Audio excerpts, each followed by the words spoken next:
Hello, welcome back.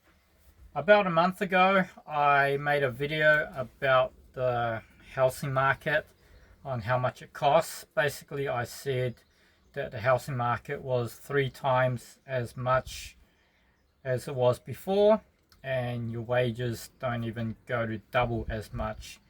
And if you haven't checked it out, just go back to my videos and you'll see a video that had 24,000 views, and it's about the um, property market and other things as well. So that video actually motivated me to do something about it, and for the last month or so it has been a bit of a busy week. It's been a bit of a journey. I say to myself, it's quite a sad thing. I say, damn it, it's raining again. It's raining on me physically and it's raining on me emotionally. And I know it's a sad thing to think about all the time, but that's what it's been happening the last few weeks, because it has been raining a lot. Everything I do outside, work, play, it's just always been raining. And then when I come home or when I try to do something, it's raining on me emotionally as well. But yeah, so what happened is that our neighbor's house is finally sold, and you wouldn't believe what happened. I said it was going to be quite interesting to see what happens with our neighbor's property, because I was quite interested in the pricing, because I was going to be looking for a house to buy at the same time. So they sold it for 500. They were advertising it for 670. Nobody was interested. They had the open home, nobody came. They drop it down to 650. They drop it down to 620. They drop it down to 600. Still nobody came. And then finally they drop it down to 500, and there was 20 people up and down the street coming to the open home.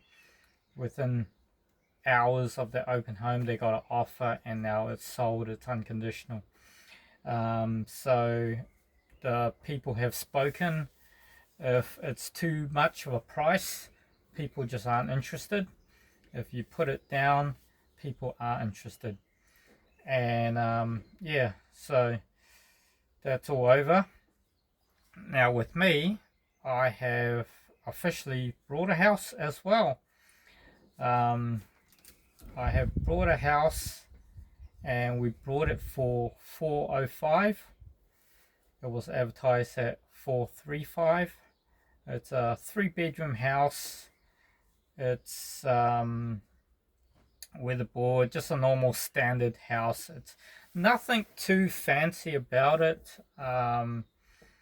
It was really a really low cost on the budget kind of thing. Just like, okay, if we really want a fancy house or a nice looking house, we can work our way up and try to get it if we want.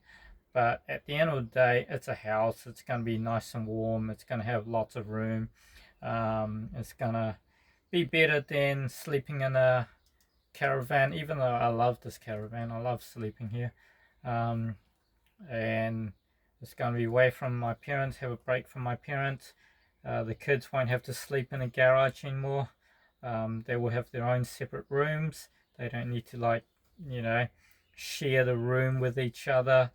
3-bedroom house. And so after all that drama that I had with the lawyers and the bank, we've changed lawyers, we've changed bank, and this sale went so smooth. It was so easy. I don't know why the bank and the lawyer previously have made it so difficult, but since changing it, everything just went smooth. And last week on Friday, it went unconditional. I made a deposit. We're just waiting for the tenant to move out, and then we can negotiate with the lawyer if we can get an early for settlement date. If not, will be in there by around about the first couple of weeks of December. So we will have Christmas in our new house. Yeah, so I wanted to catch up on that video I made, because surely I can do this. It's goal setting and all this kind of thing. It's something that we get taught when we're training in martial arts, how to set goals, how to achieve it. And it doesn't matter how hard, you just keep on going. So I want to talk about how I managed to do it. And I don't want any sympathy of how I did it. It's just the way I did it. It's just me. I wouldn't change it any other way. So when we were trying to do the loan, you get asked your normal thing, if when you move, how much you're going to spend on power, how much you're going to spend on broadband, and all this kind of thing. Okay, so when they asked me, oh, how much are you going to spend per week on clothes and other things, what I told them is that I'm still wearing the same clothes that I was wearing on the phone call. I'm still wearing the same clothes 5 years ago. So I told them pretty much I'm going to spend as little as possible. I told them that sometimes I just wear work clothes around the house. I might take a shower and then I know that I've got work the next day. I'll just put on work clothes because if it's clean and stuff, I'll just wear work clothes around the house. I don't care about fashion or anything. I just wear whatever I want to wear. So yeah, I've just told them I don't really spend a heck of a lot of money. And the bank statement, I really try to keep it clean. I was very, very disciplined for the last 6 months by leading up to applying for a bank loan. The first 3 months I was on trial trying to get a contract, a permanent position, which I did manage to get. So I did get a permanent position. And then after, I just worked my butt off just to get that contract, and it paid off. And then there was times where I got sick, like you get the colds, you get the fever, but there was one time where I was feeling sick to the stomach, and to be quite honest, I was pissing blood out. It was like a man period or something. for a day, every time I pee, blood was just coming out, and I knew what I'd done. I just overworked myself, maybe lifted something too heavy, whatever. I just didn't feel great, and it showed. My body showed, gave me a sign. But I still went to work the next day because I knew that I had to keep that bank statement nice and clean. Can't have 1 week where you're making this much amount and the next week you're making $200 less. It's not going to look good for the bank. So I just kept on going and going. And when it came down to the bank statement, because that's what the bank is going to look at, the bank statement, it was all good. This would be pretty much easy for the bank to approve, which it was for them. So yeah, I just kept discipline. I never spent anything outrageous. I always would just take $100 or $200 out of my account, and then that's all you see on my bank statement. It doesn't show anything. One time when before going to work, I can see about 10 people at BP. They were getting their coffee fix. 10 people just waiting in line for coffee. And it reminded me of the donkey with the carrot dangling in front of you, and you're just a donkey, and the carrot is the motivation. Yeah, I never buy my coffee, so I just buy like just a $3 instant coffee if I want coffee. But I've cut down on my coffee, so anything that's a waste of money I wouldn't spend it on. Yeah. What else? So they asked me how much am I going to spend on broadband, and I said nothing, because honestly, the kids will be here when we drop them off and pick them up, because I'm working, my wife's working, we can't drop them off to school and pick them up from school, so we've got to drop it off here. Either my mum or my mum or dad or my brother will drop them off, and they'll have enough internet time, and we'll be here to pick them up, and we'll have enough internet time to do our own thing. So yeah, I just told them I'm not going to spend anything on internet, because why? I don't want my kids to be on the phone or the computer or the tablet 24/7. I want them to have a break, and I want to have a break as well from the internet. It's just too distracting. So I just said nah, no internet. So yeah, just things like that. They asked me if I've got health insurance, life insurance, other car insurance, and I just said I've got pretty much no insurance really. Even just if I was to get insurance, I'll just get the bare minimum. So pretty much minimal amount on insurance. So yeah, it was a real easy loan for the bank to approve of, and that's how I managed to get the loan.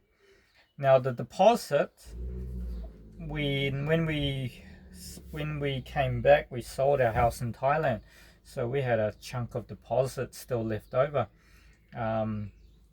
from selling our house and then selling our house in Thailand. So we had a deposit, yeah.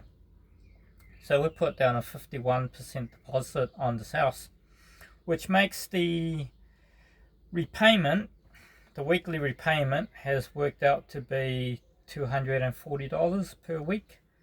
And I like that idea of a small repayment. That gives us enough flexibility if my wife wants to change jobs or change career. If I want to change jobs or change career, we don't have to be tied down, you know. Some people have got repayment up to $700, $500. I even know one person that's got a repayment up to $900, and I can't deal with that. That's too stressful. So our repayment is just only $240. Then you've got to add in the rates and the house insurance, and that turns out to be $350 in the end. So 350 is our base, is our, you know, is what is coming out every week, no matter what happens. So I think that's still a little bit on the low side. I wish I can get it lower, but I can't. That's the lowest that we can get it to. So yeah, that's really it. I guess I am plugged back into the system, just like a rat, back in the rat race. I told the wife, I said, if this one doesn't go ahead, I put myself, you know, I've sacrificed myself way too much to get this mortgage. I'm just going to give up, buy a fifth wheeler caravan and just call it good. But that's not going to go ahead anymore, because it's finally approved, and yeah, we'll be in there just before Christmas. So yeah, just letting you guys know what's happening. So I have achieved buying a house for my family, and I have sacrificed myself to have a perfect record. I mean, I'm not perfect, far out, I'm not perfect. I've already had one warning at work, written warning. We won't go into that. Yeah, I want to say it. I want to say why I got a written warning, but I should not. So yeah, I'm not perfect in any way, but I can say that I have sacrificed a lot with my body and with my effort, with my time, to get this house all sorted. So yeah, that's over. I mean, it won't be over until settlement date. I mean, anything could happen, you know. Something could go wrong in between that time, but everything should be okay. Banks are happy, lawyers are happy, the loan looks good, the repayment looks good, everything, the insurance is okay. I just got the insurance approved yesterday. So everything just seems to be all go. So that is a good Christmas present. Thanks for watching.